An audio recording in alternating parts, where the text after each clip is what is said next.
Good afternoon, everybody, and welcome to the Intentional Living Podcast. I'm Marty Keller here in Sacramento, and I'm joined, as always, by my colleague and mentor, John Donovan in Oceanside, California. What was that look? It just floors me that you say that about me, but that's all right. That's okay. Yeah, fair enough. Okay, Um, I calls them as I sees them. you got Um, it. and one of the things that we discuss in this podcast is that we don't always all see everything the same way. In fact, we're going to talk a little bit about that today, John. Yeah, But before we do that, get into that, I just want to let anybody who's here for the first time, first of all, welcome. And this is a podcast where we examine unconscious obstacles to what we want and learn how to befriend them. Because all of us as human beings, are subject to manifesting patterns of behavior that we say we don't want, and yet they keep happening. So there's a disconnect between correct. what I consciously see and what's going on in my subconscious. And the process of intentional living, the accountability practice, which we call it, is a way that allows us to see those things that we never saw before that are the causes of those behaviors. And then to create a relationship with them such that we can change our behaviors, change our thoughts, change our feelings. And ultimately, the whole point of this practice is to learn to live the life of our deepest heart's desires and not the life that some scared little kid that's never been healed is directing in order to try to feel safe. So we asked some questions as a way to help us just appreciate this process. Have you ever hurt someone that you loved and later regretted it, and then hurt them again, often in the exact same way? Have you ever realized in the middle of an argument that you were wrong about what you were saying and you continued to insist on it anyway? Or have you ever known that you were about to do or say something that you would regret and maybe even heard a little voice in your head telling you not to do that, and yet you found yourself unable or unwilling to stop? Well, these are the kinds of behaviors that Right. we're talking about that feel like compulsions. Sometimes they feel like someone else inside us is directing us to do these things in spite of our conscious intentions not to. And so this is a process that the intentional living process is a way to help us appreciate this. And this is what we talk about in this podcast. And John and I have been uh, sharing these thoughts for 5 years. And so there's a whole library for those of you who are new and like to know more about what we're up to here. Feel free to go through the library on the Intentional Living YouTube channel and just pick a title at random and take a listen. Also, this work is, we're going to talk about it, and we're going to talk about principles, some of the principles underlying this work, but the work itself is actually done in a group setting. So much like AA, adult or Alcoholics Anonymous, or ACA, Adult Children of Alcoholics, or other recovery processes, this is best done in a group. And John and I both lead groups, and we'll tell you a little bit by the end of the podcast how you can join a group and experience what we're talking about here for yourselves. So before we move into the conversation, John, any thoughts before we start? Um, this has been almost fun going through these principles and actually creating more. We're trying to get to the end of it, but we keep creating more of them. So we'll see how it goes. So. Kind of like a kind of like it's a parenthesis in eternity. And they're they're I don't say thought they are thought provoking. They're also like stunning, like hitting somebody with a stun gun. It's like, wait a minute, what just happened? What did you just say? Because that made some kind of sense, but it doesn't like Right. uh, What are you yeah. talking So about? Well, let's what are you let's talking? I'm going to put them on the share screen here and we'll see if we can't create some of that stunning. So we've started I counted them up, John. There's some 33 principles that we've got. Oh We started out with just six. wow. The first six this is a couple of years ago, my friends. We first six where I'm always getting what I want. It's never about the other person. The issue is not the issue. People treat me the way I want them to, and the quality of my life is determined by the focus of my attention. We added one that's now the second bullet point there. I cannot not manifest. And on it goes down through, like I said, dozens of these.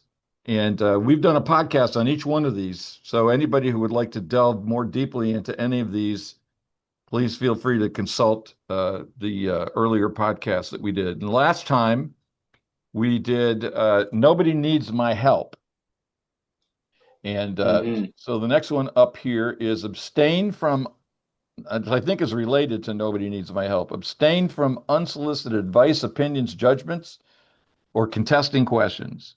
Abstain from unsolicited advice, opinions, judgments, or contesting questions. What the heck is that about, John? This addresses one of the core issues in codependency. In the therapeutic field, they have what they call the rescue triangle, where there's a rescuer, a victim, and then a perpetrator. So the rescuer is somebody who helps somebody that hasn't asked for it. And so the rescuer gets resentful and becomes a perpetrator. The the other one is uh, you help somebody that hasn't that that you don't want to help, but you help them anyway. Like you don't say no. And I think the third one is you help somebody you don't want to help, and they haven't asked you to help them, and that's like World War III. And I was in that world and found myself in a lot of arguments and situations, tense situations, blaming, pointing fingers, and I didn't understand it. I didn't understand. I'm just trying to help, and that was the one we did before. I'm just trying to help you. Um, and So can you give a if concrete somebody, example of what okay, one of the say, triangles? yeah, say my partner's putting up blinds, and I go over there, kind of push out of the way and hang it up, or I grab it and start doing stuff when she hadn't asked me to help her. She hadn't asked me to help her. Um, uh, so that's telling the other person you're not capable. Right, but that's Um, not a triangle. That's just a dyad. So there you were both the perpetrator and the helper. well, that's what happens is one of us, either one or both of us, become the perpetrator. Right. Um, so if I'm helping you, like well, I'm helping the blinds example is a remedial one still. Without your request, um, it's and I experience this with my children. If they're both adult women, if I go to do something without asking them, like arrange their kitchen in a way that's sort You wouldn't. of, you know, I'm doing something that they haven't asked for and they don't want, and they're irritated with it. Um, that's a rescue, and uh, it's disempowering. That's the word I'm looking for. It's disempowering and um, uh, almost to the level of accusatory, but nothing being said. It's just assumed. Let me do it because I'm more able, or you're not doing it right. You're doing it wrong. My daughter and I were hanging a shade material over her patio, open beam patio, um, and that was last week. And it happened. I felt her irritation at something I had said, and um, my explanation of how to hold what. It's like I said, um, um, pull the thing over there. And she goes, I don't know where there is. And so I wasn't real clear in my explanation about how to assist me. So I don't know if that's a good example, but it is something real with me. Um, Well, the reason I asked is that you actually started out, John, by talking about the triangle. yeah. And so what I was thinking is to help somebody who may not have heard of this before, isn't there a Oh, classic example of this is what I was thinking of, the classic example of your partner's I'm trying to think of it, it's like someone's a drinker and someone abuses that person, and third person comes in and tries to rescue her from the abuser without that's without the without being asked. right. That's the yeah, codependent, taking away the consequences of the like calling into work, making excuses for the person that didn't go to Exactly. work, Yeah. kind of thing. That's a rescue, and yeah, that falls in this category of unsolicited advice. Well, because what my experience is, I actually have several friends who they're completely unaware that they just offer advice about stuff that hasn't been asked. And Correct. before I started doing this work, I didn't pay any attention to it. It's just like, just this the way things are. And but I started noticing that when I started doing this recovery work, that sometimes I just want to tell somebody what's going on with me, and I'm not asking for anything except an ear, except a listening. Correct. And Yeah. oftentimes, there are people that I will tell them what's going on, and they'll immediately start diagnosing the condition according to their lights and tell me what I should do. Correct. And now Yeah. I get irritated. Now I notice it's like, I didn't ask you for your input here. Thank you very much. Right. Um, I often find that unsolicited input is stuff I've already done. Um, so it's doubly irritating because in my critical voice, it's like, you think I'm that stupid that I didn't figure out how to do these things? There you go. That's So, it. That's what I'm talking about. so my reaction's mine. I own that. That's got nothing to do with the other person saying those things. Right. And and it's irritating. Right. And Yeah. I've actually called people on this, and not by saying stop that. I just say, all I really want right now, if you don't mind, is just hear me out Yeah. Yeah. and and Yeah. Asking make for the what you want. request for what I want. Right. Um, that's something that was uh, a lot in my happened a lot in my relationship again with my daughters. Now, when they start a conversation and the conversation goes into a dilemma that they have, when it first started, I would say, "Do you want me to listen? Do you want me to offer feedback, or do you want to do a process around this?" And before I like started offering the feedback or let's go into no. And for the most part, when this first started, and I'm talking 15 years ago, they would say, "I just want you to listen to me." I said, "Okay." I would listen, and then unless they asked me a question about it or asked for my advice, I would, yeah, that sounds terrible. That doesn't, that you must feel irritated, agitated, or whatever the feeling might have been, and offer them an ear. Um, although I did think they they could ask me, I got all the good information for them, Right. but that was taken away. That was taken away their experience of themselves in this dilemma, and they would talk about relationships or something, and I would ask, "You want me to listen?" Um, one time, my daughter says, "I just want you to be on my side." I said, "Okay, you want me to go beat him up?"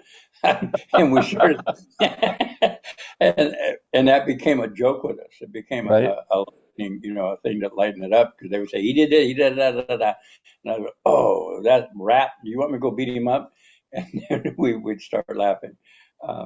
And since then, the question's still there. They know. They will ask, can you give me some feedback? Can you tell me what you think? And I'll give it to them. Unless they ask, I don't offer it. In the same way with my clients. I'll listen to a client tell a story. I'm talking about working at the Recovery center. recovery center. They could, okay, is there anything you need from me? It's like this one guy talked about his dilemma with work, and I said, "Oh, yeah, that must be frustrating. Anything you need from me?" No, and okay, and I just moved on. Um, Sometimes I'll say, "Well, can I offer you something?" And then if I wait for them to answer, and an answer can be yes, no, or maybe. If they say yes, I offer to. That's one thing I learned from you as a facilitator of meetings is um, one day I heard you say that to somebody. Is there anything you need from me? And Mm-hmm. I don't think I'd ever heard you say that before. And so at first I was like, whoa, whoa, you're supposed to facilitate in here. I know, Yeah, that's, yeah, yeah, yeah, but yeah. immediately then I got, you know what? I didn't hear a request from the person either. And so Correct. what you taught me is always to listen to what's really being said or requested and then check it. Mm-hmm. So the do you need anything from me is a check. Maybe I misread you. So I just want to make sure is there anything you need from me? And what I discovered now that I do this in meetings, I discovered like at least 19 times out of 20, the answer is no. I just wanted to speak and be heard. Correct. And that's part of the dysfunction is soliciting advice. Right. So, and then I would have somebody to blame if I chose to do that. I said, well, you told me to do it, kind of thing, instead of having a dialogue about feedback or options to the dilemma, or going to the source of whatever the dilemma is, whether it's finances, whether it's relational, and that source is internal, and that's where we do the work in the subconscious. Right. Because people present scenarios that are just unbelievably crazy. What are you going to do? Um, Other than get on his side or her side, blame the other guy's a complete jerk, and it's we always participate in whatever's going on. So this no unsolicited advice, opinions, or judgments. I even have it in the opening statement to my Saturday morning group. Um, no unsolicited advice, opinions, or judgments. And if you are going to respond to somebody, to respond to what you heard them say, ask permission first, and then wait for the yes, no, maybe. That way, it stops people from going, "Oh, I heard you say that," and da da da da da. So that the other person feels respected. I don't know if respected, honored, um, um, participating at a different level than what I used to participate out in my life compared to inside the rooms. It's a learning place. So, Well, one of the um, things that occurs to me, and this is something that I think has been illustrated in other principles, but that the urge to offer unsolicited advice comes from something in me that mhm, I'm unhappy with. So I put it yeah, in the category of let me fix you. correct, Anytime, this is what I learned this the hard way through many tears, that the need to fix you is because I feel broken. correct, And yeah, and so I see you as the broken person I'm experiencing myself to be, or I'm telling myself I am without being aware that I'm doing that. So this right, oftentimes that unsolicited advice, uh, or opinion or whatever it comes from that source. So uh, hold on a second. So what I've learned to do is, first of all, when I'm in a situation where I can feel that urge to offer advice, or oftentimes when people just ask, well, what do you think I should do? What I've learned to say is, well, what do you think? Yeah. I want to hear from you first, because 9 times out of 10, people already have a thought. They just have decided their thought is somehow not consequential, or it's not valid, or they don't have a Right. right to it. So Right. then the facilitator says, or if I'm doing one-on-one work, the authority figure says, well, I think your answer is interesting. Hmm. Would you be willing to share it? And again, 9 times out of 10, people have an answer.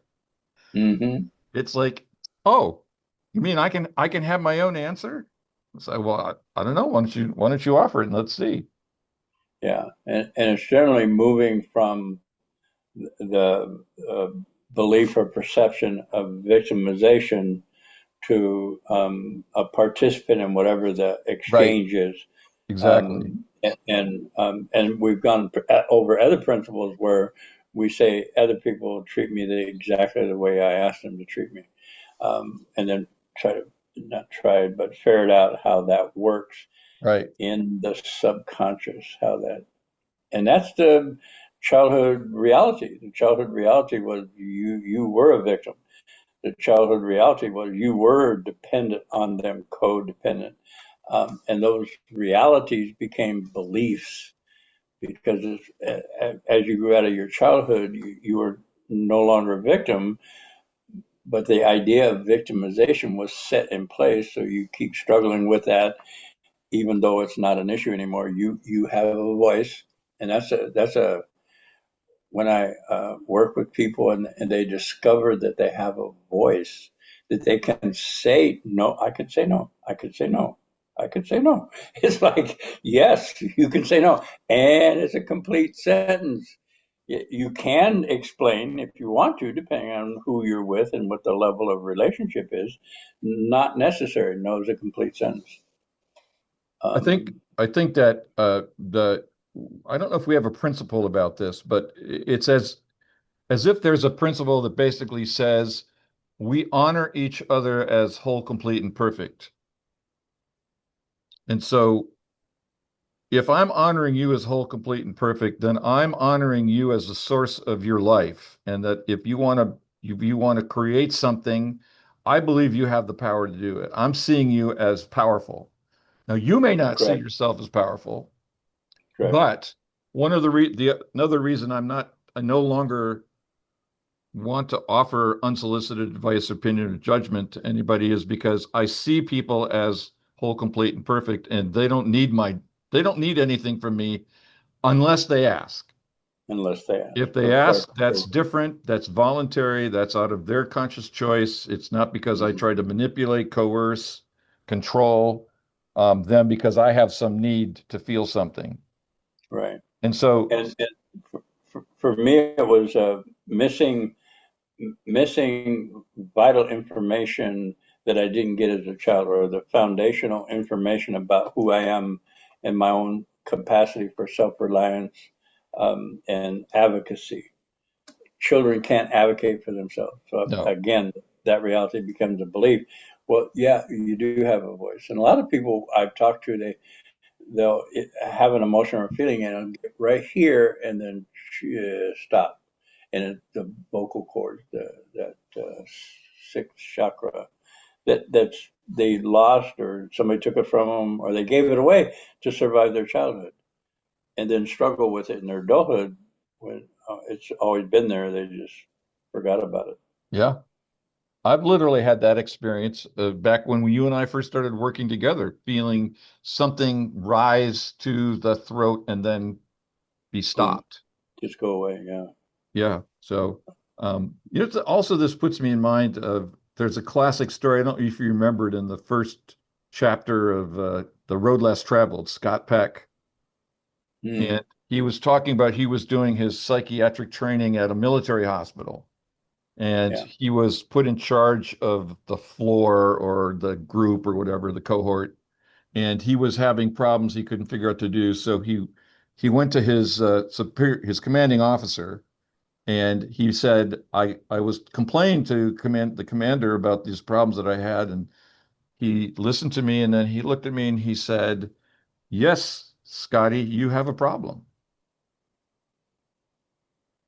Love And it. and Peck talked about how, well, yeah, and he said, "Well, you came to me and you told me you had a problem, and I'm agreeing with you. You have a problem."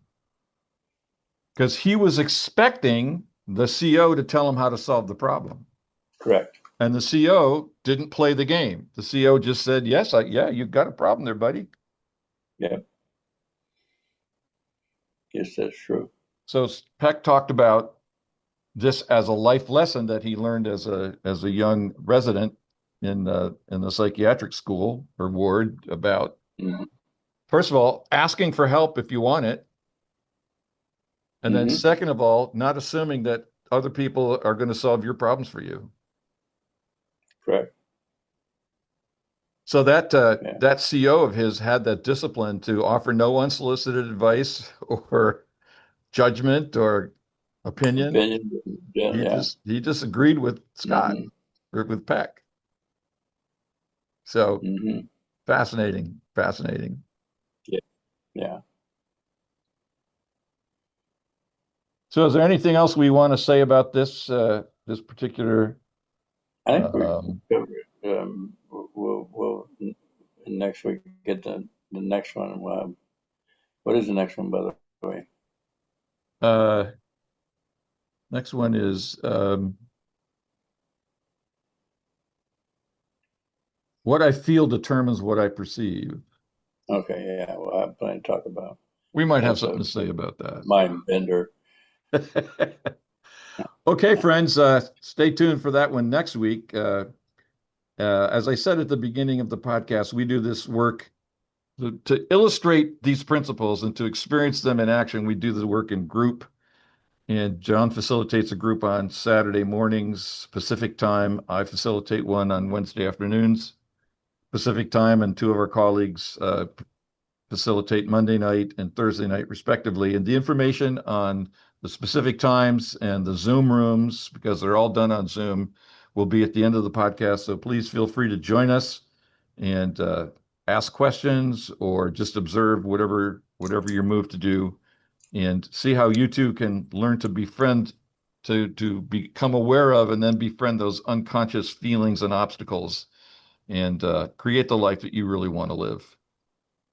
And with Mm. that, John, I thank you very much, and I will Yeah. talk to you next week. You got it. Thank you, Take Marty. care. Uh-huh. Bye. Bye, everybody.